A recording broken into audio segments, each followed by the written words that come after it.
Práctica 2. Determinación de la velocidad de reacción enzimática de la lacasa del hongo Coreopsis gallica por medio de UV visible. Por Tlaxcala Santa María José Francisco.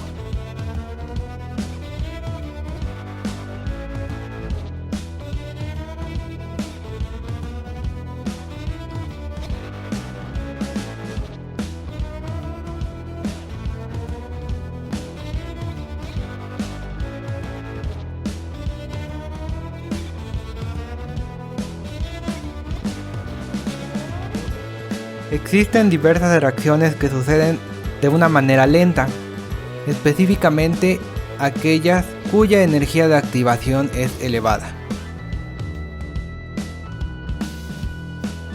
¿Energía de activación? Imaginemos que un día cualquiera al amanecer quisiéramos hacer una gran cantidad de cosas: jugar con el perro, andar en bicicleta, ir de fiesta. Sin embargo, para esto debemos superar una barrera, levantarnos de la cama, para lo cual necesitamos un impulso de energía. Esto es lo que se conoce como energía de activación. Cada reacción necesita una cantidad de energía. Entre menor energía, menor será el tiempo de la reacción, mientras que si la energía aumenta o es mayor, mayor será el tiempo de esta. Para esto se utilizan los catalizadores, los cuales van a acelerar una reacción, esto haciendo que la energía disminuya, permitiendo que al final de la reacción se pueda recuperar el catalizador. Existen distintos tipos de catálisis dependiendo de la fase de la sustancia. Por ejemplo, tenemos la catálisis homogénea, en la cual los reactivos y el catalizador van a estar dispersos en una sola fase. Por otro lado, tenemos la catálisis heterogénea, en la cual reactivos y catalizador van a estar en distintas fases. Por lo general, el catalizador es sólido y los reactivos gases o líquidos. Por último, tenemos la catálisis enzimática, en la cual es un tipo de catálisis homogénea, ya que ambos están presentes en disolución acuosa. ¿Qué?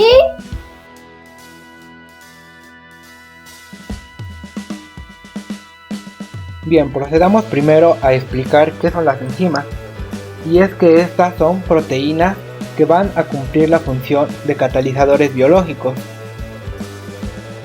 Estos están presentes en todas las células vivas y son esenciales para la vida, ya que van a catalizar reacciones en rutas metabólicas indispensables para la célula. El papel de las enzimas es aumentar la velocidad de las reacciones, esto aumentando su velocidad de 10 a la 3 a 10 a la 20 veces en comparación con las no catalizadas.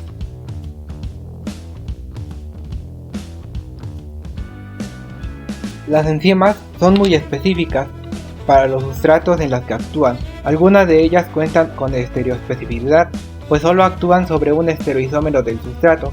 Además, las reacciones catalizadas con una enzima no presentan una alta especificidad de reacción, es decir, que no se generan subproductos como desperdicios de la reacción. Existen distintos mecanismos de reacción. Las reacciones catalizadas por enzimas son ejemplos importantes de reacciones de orden cero.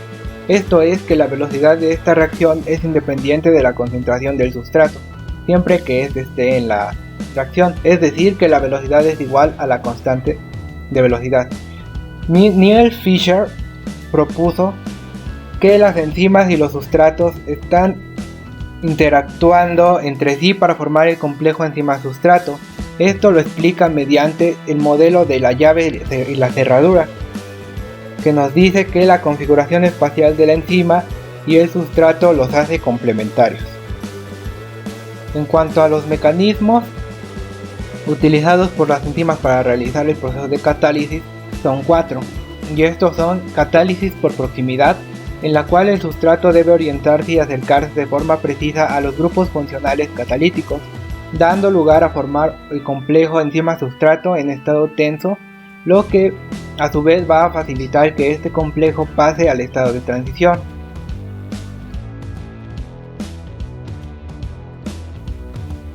Otro mecanismo es la catálisis ácido-básica, en la cual, gracias a los grupos funcionales ionizables de cadenas laterales aminoacilo y, cuando están presentes, de grupos prostéticos que contribuyen a la catálisis al interactuar como ácidos o bases.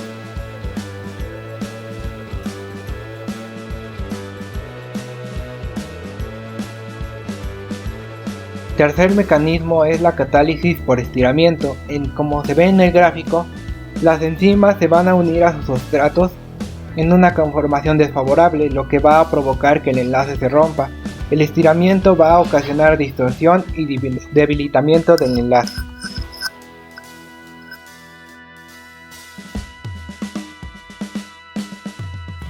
Y por último, la catálisis covalente, en la cual se va a formar un enlace covalente inestable entre un grupo nucleófilo del sitio activo de la enzima con el sustrato, lo que va a modificar y a hacer reactiva a la enzima, provocando la formación del producto.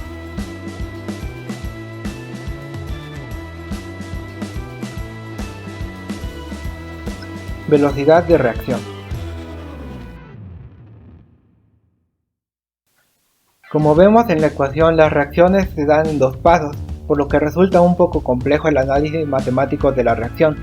Sin embargo, algo que nos facilita las cosas es que la velocidad del primer paso, la formación del complejo enzima-sustrato, es muy rápido, por lo que el paso determinante va a ser la formación del producto.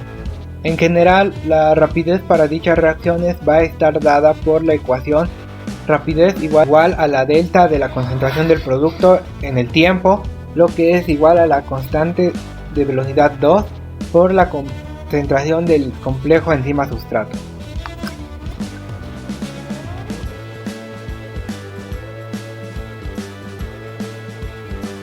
Los parámetros que afectan la velocidad.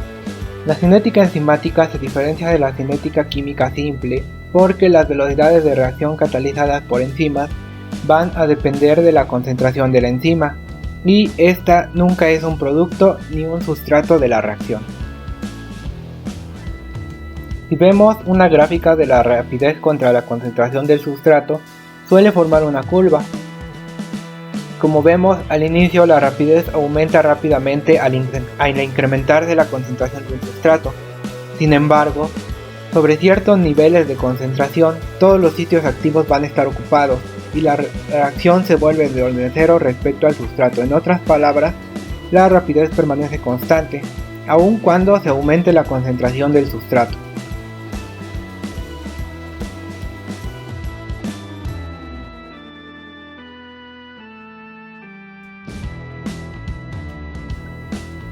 La constante catalítica se da cuando la concentración de sustrato es alta, con lo que tenemos que la velocidad total de la reacción es la velocidad máxima, y esta está determinada por la concentración de la enzima.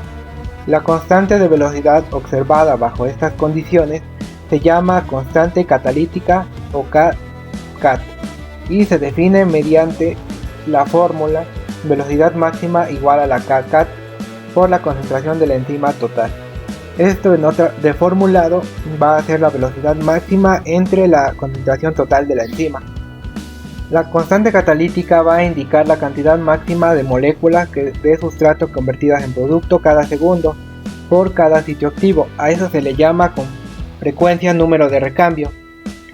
La constante catalítica mide la rapidez con que determinada enzima puede catalizar una reacción específica, y es una forma muy útil para describir la eficacia de una enzima.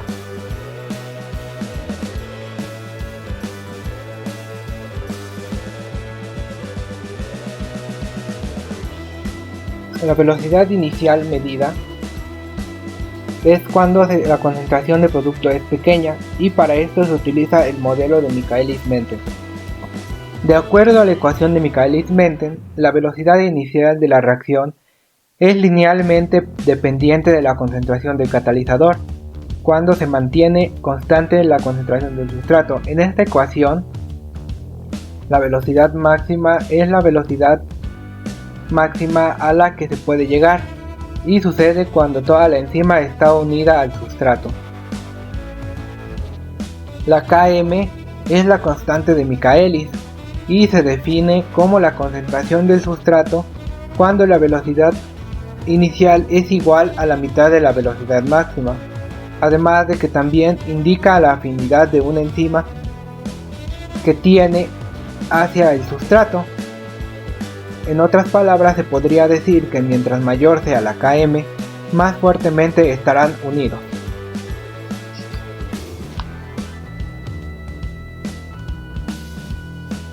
Como podemos ver en los gráficos, se puede expresar de una manera gráfica la ecuación de Michaelis-Menten.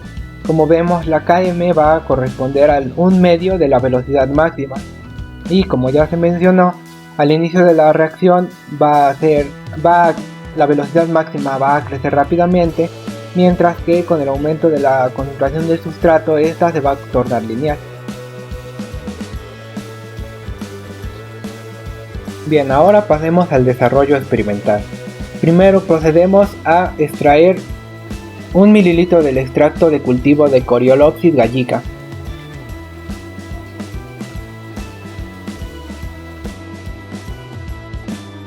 Una vez tenemos el extracto, procedemos a centrifugar por 1 minuto a 8000 revoluciones por minuto.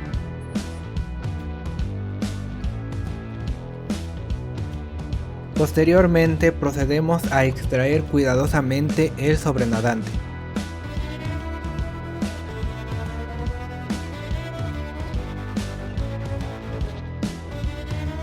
Ahora etiquetamos 4 celdas de 1 mililitro como 1, 2, 3 y nuestro blanco. Posterior a esto, procedemos a agregar las siguientes cantidades a nuestras celdas. Al 1 le agregamos 1 microlitro de extracto, 5 microlitros de ABTS y 994 microlitros de buffer. Al 2, 15 microlitros de ABTS y 984 de buffer. Al tercero, 30 de ABTS y 969 de buffer. Y al cuarto, nuestro blanco, 1 microlitro de agua, 300 de ABTS y 969 de buffer. Por último, vamos a medir las absorbancias de cada una de nuestras celdas. Esto lo vamos a hacer a 436 nanómetros cada segundo hasta que completemos 60 segundos de mediciones.